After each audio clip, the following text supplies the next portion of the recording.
Bueno, continuando con los trastornos asociados a trastornos de ansiedad, pues se encuentra el trastorno por estrés postraumático. Sabemos que anteriormente este entraba dentro de los trastornos de ansiedad, pero en el DSM-5 se pone en un grupo externo debido a que hay gran cantidad de sintomatología de tipo físico, cognitivo, emocional, y del comportamiento, problemas motores, problemas a nivel de la memoria, problemas de atención, problemas a nivel de las funciones mentales superiores. Y bueno, tenemos que checar 5 cosas importantes. En el anciano, pues sabemos que no es tan frecuente que se presenten los síntomas de inicio de manera tardía. Sin embargo, a lo largo de la vida, pues al menos el 90% de las personas ha experimentado alguna situación o evento traumático.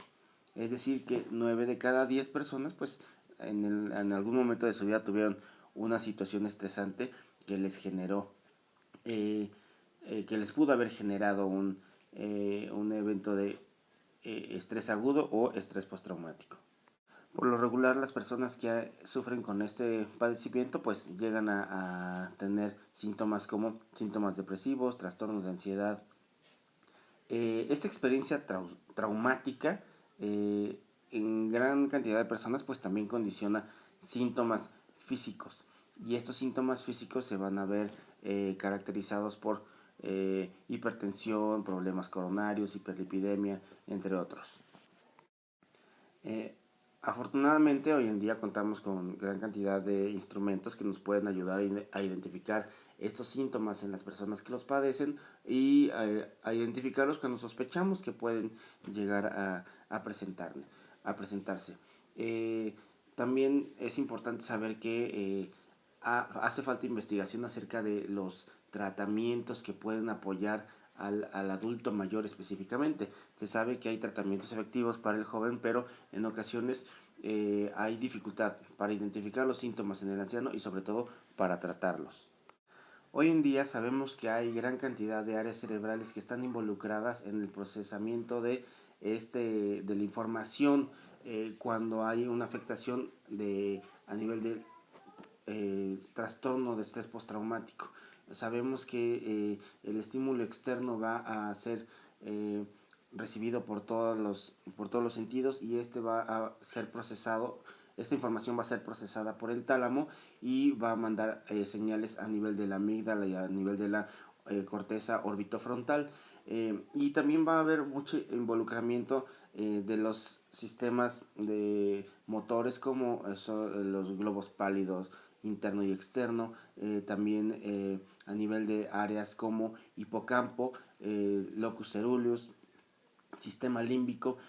Sin embargo, hoy sabemos que la amígdala se encuentra altamente involucrada en este padecimiento, sobre todo porque la amígdala es la que procesa la emoción, y esta junto con el hipotálamo y con el tallo cerebral van a presentar todos los síntomas característicos de este padecimiento, como lo son la sintomatología neurovegetativa, las respuestas hormonales, la respuesta autonómica y sobre todo el desarrollo del comportamiento. No podemos dejar todo este padecimiento o toda esta gama de síntomas solamente a una área específica, sino que a todas las áreas involucradas. Sabemos hoy en día que el hipocampo está altamente involucrado y que los daños a nivel de los daños o los cambios a nivel de la memoria son evidentes. Sabemos también hoy en día que a partir de las pruebas neuropsicológicas podemos identificar que hay cambios a nivel de la memoria verbal, entre otros. Hay cambios a nivel de la percepción de los estímulos externos, hay hiperactividad noradrenérgica, entre otros. Sin embargo, como ya comentaba hace ratito, pues amígdala, hipotálamo y tallo cerebral pues cumplen con la función de carga de todo el procesamiento de la información que va a desembocar en esta sintomatología. Y bueno, junto con estas áreas específicas del cerebro, la corteza prefrontal va a tener un trabajo importante. Esta es la que va a frenar la hiperactividad de la amígdala. Sin embargo, pues sabemos que hay disminución de las arborizaciones en la corteza prefrontal, y esto también da por consecuencia una señalización disminuida hacia la amígdala, y por tanto va a ver una hiperactividad de la amígdala, y dado porque hay una inhibición en el trabajo de la corteza prefrontal. A nivel del tallo cerebral y el hipotálamo, pues se van a ver evidenciados cambios a nivel de las respuestas excitatorias, cambios a nivel hormonal y cambios autonómicos. Esto va a dar por consecuencia que haya alteración en el ciclo del sueño, en el ciclo en la alimentación, en las respuestas emocionales, en el pensamiento, cambios a nivel del cortisol, y esto pues bueno, también va a generar disminución en la actividad del área prefrontal y aumento en la actividad de la amígdala. La estructura del hipocampo también se va a ver lastimada con el paso del tiempo, y también cuando hay reexperimentación del trauma. Hay dificultad para fijar los recuerdos, y esto va a generar que el paciente esté teniendo recuerdos recurrentes y hiperactivación del noradrenérgica. Hay alteración a nivel del hipocampo, y como ya lo había comentado, hay una gran alteración a nivel de la memoria verbal, de la memoria declarativa. Esto va a dar por consecuencia pues dificultad para fijar el recuerdo sobre el suceso traumático, y también en algunas personas va a generar amnesia. Y estas alteraciones pues van a llegar a presentar una respuesta, una capacidad de respuesta aprendida, y que muchas veces nosotros como médicos o como pacientes pues no sabemos identificar. Pues los estímulos pueden ser desde estímulos auditivos, estímulos visuales, estímulos táctiles, y va a desembocar en un cambio en el comportamiento que puede ser abrupto. En el paciente con estrés postraumático, pues uno de los síntomas evidentes es precisamente este cambio del comportamiento, que muchas veces llega a ser tan abrupto y tan intranquilizante para los que hay alrededor, que es difícil de tratar, y muchas veces se confunde con otro tipo de sintomatología, como lo es la sintomatología que pertenece al padecimiento de trastorno límite de la personalidad.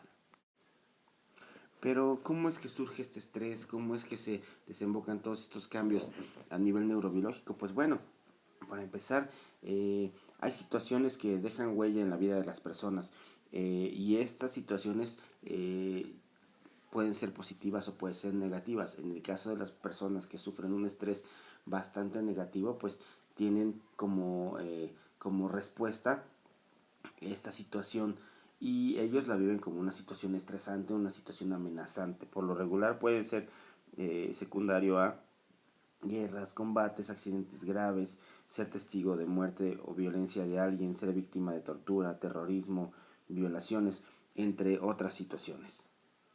Y como se mencionó, aunque el 90% de las personas que llegan a la vejez han tenido al menos han tenido un evento traumático o muy estresante, pues no todos van a desarrollar un estrés o un trastorno por estrés. Siempre debe haber un evento estresante, y este evento estresante pues generar un distrés dentro de la vida de la persona que lo está padeciendo. Pero ¿cuáles son los criterios? Ya hemos comentado de manera general, pero el primer criterio es exposición a la muerte, lesión grave o violencia sexual, ya sea real o amenaza.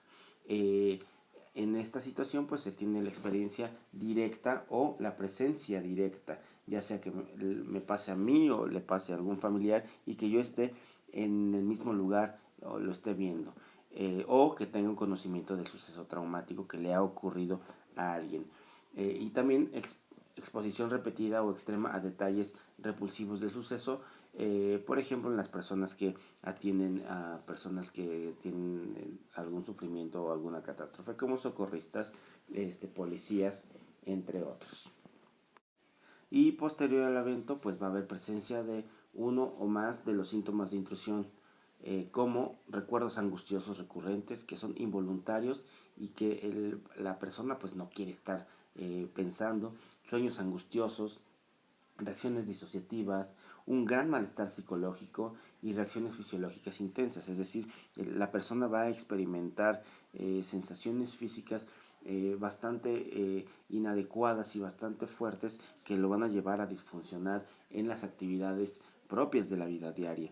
Va a tener problemas con sus familiares por la sintomatología que siente, ya que difícilmente los familiares llegan a entender este sufrimiento. Ante este evento, pues la persona que lo sufre va a cursar con una conducta de evitación a estímulos asociados al suceso, es decir, si fue un choque automovilístico, pues va a evitar subir a los automóviles, a los carros, salir a la calle y va a realizar esfuerzos para evitar los recuerdos, es decir, va a tratar de hacer que a toda costa que no se presenten estos recuerdos nuevamente porque llega a generarle un dolor muy fuerte. Hay evitación para recordar también para evitar recordatorios externos como personas, lugares, conversaciones u otros. La persona elige pues alejarse con fin de no sufrir. Junto con la vivencia de la situación estresante pues va a haber alteraciones a nivel del pensamiento y va a haber dificultad para recordar el aspecto importante del suceso, va a haber creencias o expectativas negativas, la persona va a creer que el mundo es peligroso, que todo le puede hacer daño, que ellos propios, los que vivieron este suceso, están mal, va a haber una percepción distorsionada del suceso, un estado emocional negativo persistente, miedo, terror, enfado, culpa, vergüenza, disminución del interés por realizar actividades que previamente le gustaban, sentimiento de desapego e incapacidad persistente de experimentar emociones positivas. Hay cambios a nivel del pensamiento y también cambios a nivel del estado de ánimo. La persona llega a tener presencia de sintomatología negativa que antes no tenía y esto va a generar pues obviamente un cambio en el comportamiento bastante vistoso para todos los familiares que están alrededor. Aunado al cambio de comportamiento pues va a haber un cambio en la velocidad de respuesta ante las situaciones externas y también un cambio en la alerta y la reactividad. El paciente o la persona se va a mostrar con un comportamiento irritable, arrebatos de furia, comportamiento imprudente o autodestructivo, con autolesiones o con propensión a realizar actividades en las que pueda sufrir o lastimarse, hipervigilancia. Todos los estímulos externos van a ser importantes y ellos van a estar alerta y sobre todo en una situación de defensión constante. Respuesta de sobresalto exagerada, problemas de concentración y alteraciones del sueño, como ya lo habíamos comentado previamente. Y bueno, al ver todos estos cambios, pues debemos identificar si no son secundarios alguna otra alteración y debemos ver cuál es el diagnóstico diferencial o las posibles causas que pudieran estar generando toda esta situación. Esto, como en todos los padecimientos, no se debe ni a otra enfermedad ni tampoco a efectos fisiológicos de alguna sustancia que pudieran estar generando toda esta gama de síntomas. Y es por eso importante pues hacer una evaluación exhaustiva de cada uno de nuestros pacientes. Siempre tenemos que identificar si hay síntomas disociativos, despersonalización o desrealización, porque estas situaciones en ocasiones pues nos generan mayor dificultad para dar un tratamiento adecuado o para que el tratamiento pues sea el óptimo en nuestros pacientes.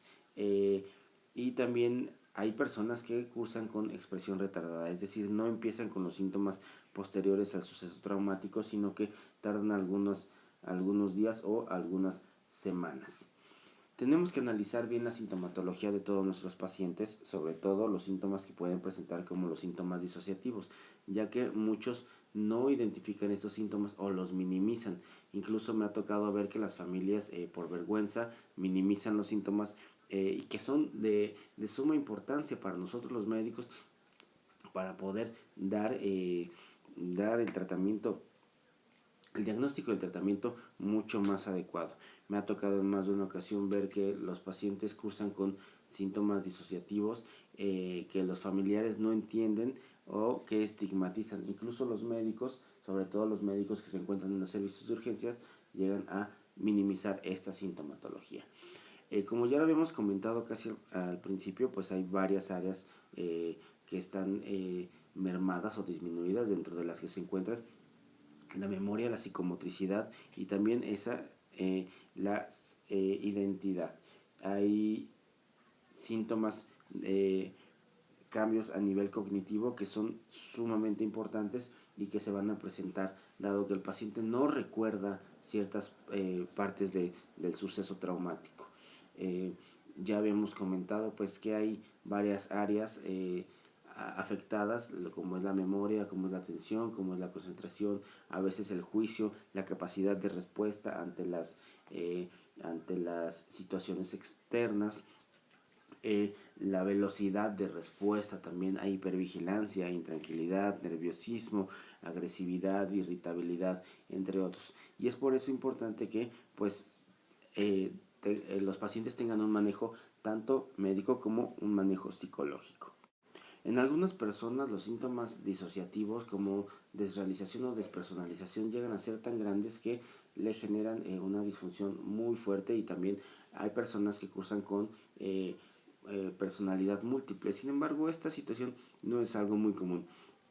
No es algo que se vea en todos los pacientes con estas características, pero de lo cual sí es importante investigar a fin de identificar si el paciente va a requerir solamente medicación o también un apoyo psicológico mucho más enfocado a la presencia de síntomas. Todos los pacientes tienen un riesgo, la presencia de los padecimientos se tiene por un riesgo, y sabemos hoy en día que pues bueno, las mujeres cursan con mayor probabilidad de cursar con estrés postraumático. Hay edades en las que se presenta con mayor frecuencia, en la adultez joven. La escolaridad influye mucho porque a mayor escolaridad va a haber más probabilidad de reaccionar de una manera adecuada ante una situación estresante. De la mano va el coeficiente intelectual. Las personas que cursan con antecedentes personales de historia psiquiátrica son más propensos a sufrir algún padecimiento secundario a esta situación estresante. También se ha visto que las personas que tienen un abuso en la niñez u otros eventos adversos tienen mayor riesgo. También cuando hay una historia familiar de enfermedad psiquiátrica, va a haber mayor riesgo, y también influye muchísimo la severidad del trauma, porque no es lo mismo tener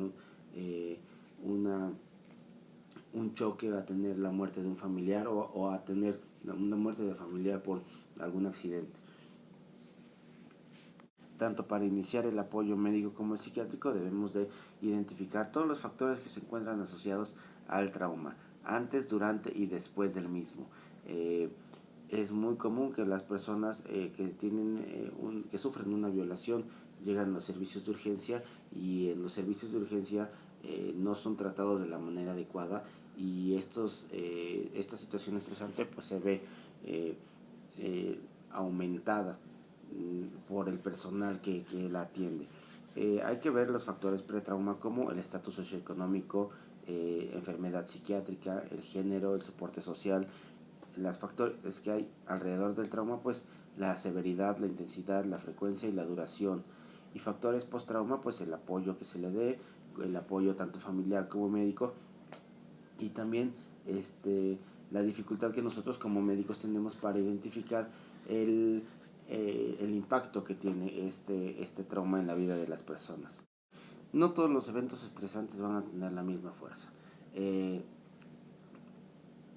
Una guerra no va a tener el mismo impacto que el acoso sexual o una violación. No va a haber la misma fuerza que un ataque verbal o un ataque físico o un accidente vehicular. Cada uno va a ser diferente en tamaño y en fuerza y severidad, y también va a tener un impacto totalmente distinto en cada una de las personas. Y esto pues va a repercutir en el funcionamiento que puedan ellos tener.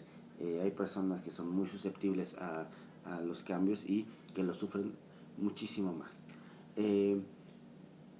La prevalencia pues es mayor en aquellos sujetos expuestos a violencia sexual o eventos relacionados con eventos naturales, es mayor en mujeres que en hombres, sobre todo porque socialmente se sabe que las mujeres llegan a ser más vulnerables ante el uso de la fuerza o el uso de la violencia psicológica por parte del hombre y también por parte de la sociedad.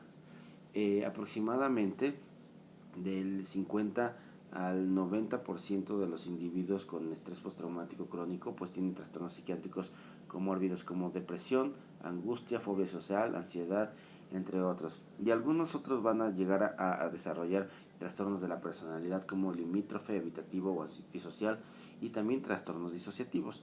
Para eso es importante poner atención para ver cuál es el tamaño del problema, identificar si hay alguna otra comorbilidad, porque con las comorbilidades también podemos hacer ajustes a los tratamientos.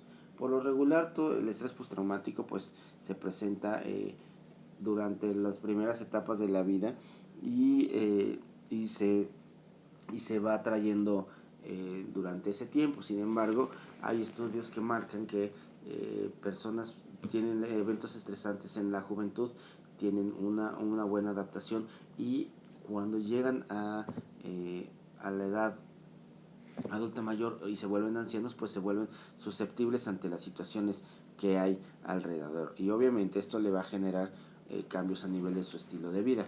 El estrés postraumático va a diferir del anciano, debido a que en el anciano la sintomatología es diferente, llegan a somatizar muchísimo más, principalmente con quejas a nivel del apetito, del sueño, problemas de memoria, y también se ha visto que ellos presentan mayor depresión, hostilidad y culpa. Esto es diferente a lo de los jóvenes, porque los jóvenes presentan la mayoría de los síntomas típicos del padecimiento.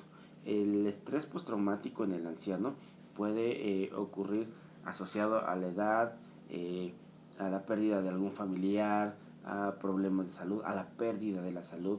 Puede haber una cantidad infinita de situaciones, principalmente pues la pérdida de familiares. Sabemos que en esta edad pues es mucho más común irse quedando solo, en cuestión de que ya no hay familiares, ya no hay amigos, ya no hay personas allegadas a la vida.